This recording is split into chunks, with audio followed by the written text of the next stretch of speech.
அருமையான தேவ பிள்ளைகளே, அழகிய தூத்துக்குடி கடலோரத்தில் இருந்து உங்களோடு பேசுகிறேன்.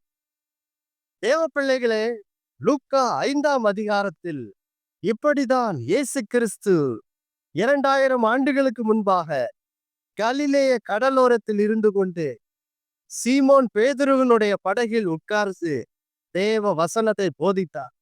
போதித்து முடித்த பின்பு இயேசு சீமோனை பார்த்து சொன்னார், சீமோனே, மீன்களை பிடிக்கும்படிக்கு ஆழத்திலே கொண்டு போய் வலைகளை போடுங்கள் அப்படின்னு சொன்னார். உடனே சீமோன் ஆண்டவர் இயேசுவை பார்த்து, ஆண்டவரே, முழுதும் பிரயாசப்பட்டும் ஒன்றும் அகப்படவில்லை, ஆயினும் இந்த வார்த்தையின்படி நாங்கள் வலையை போடுகிறோம் என்று சொல்லுகிறார்.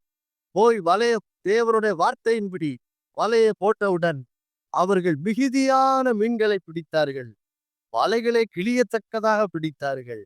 தேவ பிள்ளைகளே, நீங்களும் ஒவ்வொரு நாளும் உங்கள் வாழ்விலே இப்படியாக தேவனுடைய வார்த்தையை கேளுங்கள், அவருடைய வேதத்தை வாசியுங்கள். வாசிக்கும் போது கர்த்தர் உங்களோடும் பேசுவார். வாழ்க்கையில் போக வேண்டிய வழியை காண்பிப்பார்.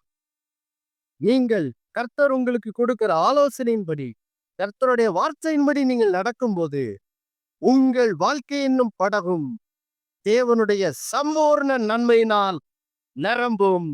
இயேசுவின் நாமத்தில் ஆமென். ஒவ்வொருத்தருக்காக இப்பொழுது ஜெபிக்கிறோம். ஆண்டவரா இயேசுவின் நாமத்தில் உங்களுடைய பிள்ளைகளோட வாழ்விலே கிருபையும் சமாதானம் உண்டாகட்டும்.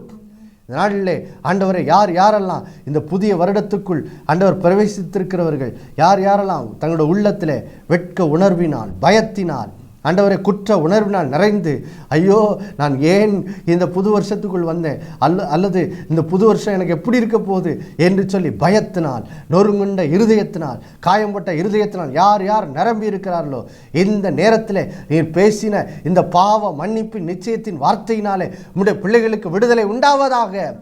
கர்த்தர் உங்களை பார்த்து சொல்லுகிறார், என் மகனே, என் மகளே, உன் பாவங்கள் மன்னிக்கப்பட்டிருக்கிறது, உன் பாவக்கடன் செலுத்தப்பட்டாகிவிட்டது, விடுதலை பெற்றுக்கொள் என்று ஆண்டவர் சொல்லுகிறார். இந்த நிமிடமே உம்முடைய பிள்ளைகளுடைய வாழ்வில் இருக்கிற அந்த நிந்தையின் உணர்வுகள், வெட்கத்தின் உணர்வுகள், ஆண்டவரே ஸ்தோத்திரம், அந்த நொறுங்குண்ட இருதயம் எல்லாம் இயேசு கிறிஸ்துவின் தழும்புகளால் காயம் கட்டப்படுவதாக இயேசுவின் நாமத்தில்